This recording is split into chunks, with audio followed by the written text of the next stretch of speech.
Hi guys, welcome back. It is Tuesday and I am at work, if you can't tell by the beanie, considering that it's like 100 degrees outside, but it is 50 degrees in my prep room. It is currently 1 p.m. and I'm about to have my first meal of the day. Not anything too glamorous or luxurious, but definitely something that is nutritious. So I figured I would share that with you for this roll of what I eat in a day videos. For lunch, I'm having 1.5 burger patties. My market manager made these, and hey, you want to come and say hi to the world?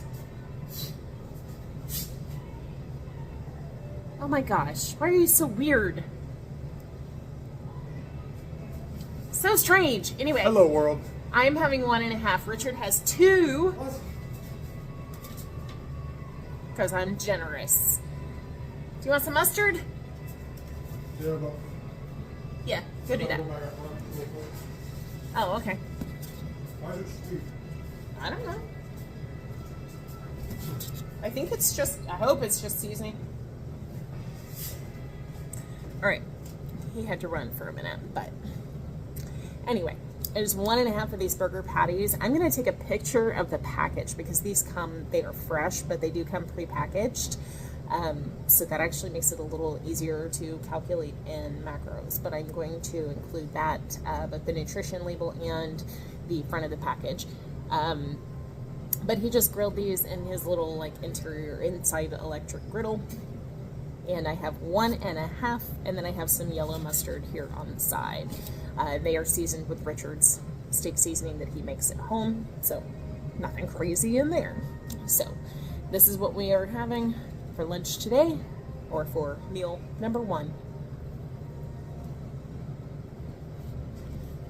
Pre-dinner snack. These are ultra thin slices of sharp cheddar that I cut into quarters.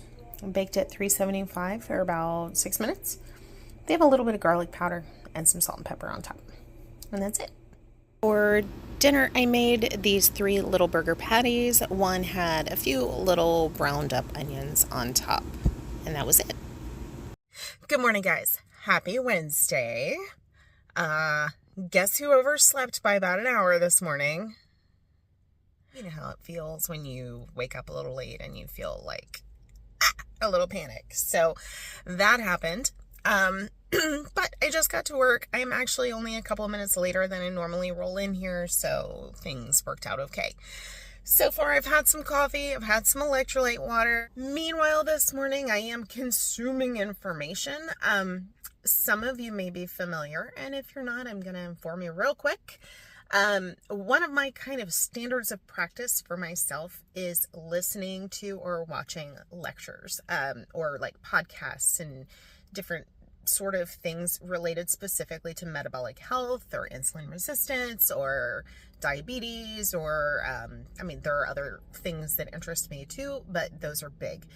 My most favorite ever, as far as scientific researcher, really concrete information about metabolic health and insulin resistance is Dr. Ben Bikman, who is a professor and scientist. And if you have not listened to anything from Dr. Ben Bikman, do it. If you really want to get a good understanding of type 2 diabetes or prediabetes or, what affects your metabolic health, he is the guy. Number 1, you can trust his information because everything is very based on research. Number 2, he explains everything in a really digestible way so that the absolute layman can understand everything that he has to say. That said, sometime overnight, one of his most recent lectures was put on YouTube. So it is a fresh one. So that's what I'm listening to. It's 55 minutes long. So he is a little lengthy, but very thorough, and it's all such awesome information. So that is what I'm consuming for breakfast this morning, is additional education from Dr. Ben Bikman. As a result, because I want to share it with you, I'm going to share it in my Facebook group, but I'm also going to put the link for that one below because I just think it's really good and very just approachable. I think that, anybody can understand a lot of what he's saying. So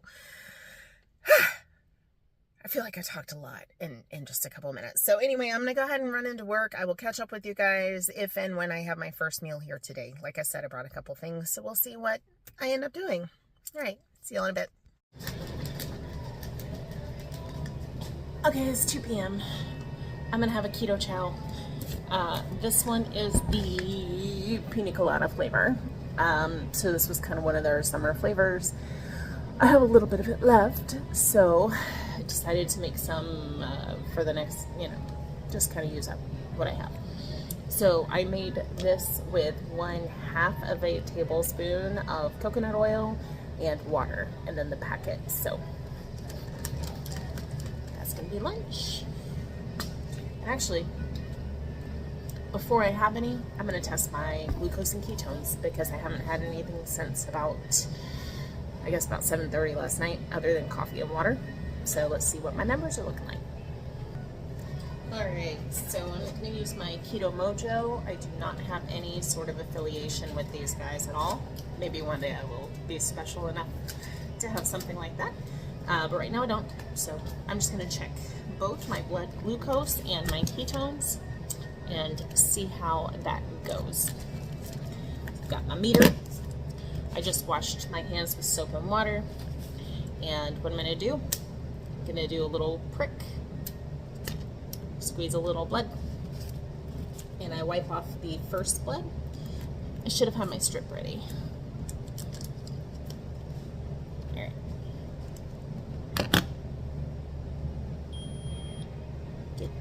You get blood. Sorry, I'm cutting off like half my face because I'm having to stoop. And I said 2 o'clock, it's very close. It's 1:51 p.m. All right, glucose is 80. Let's see what my ketones are looking like.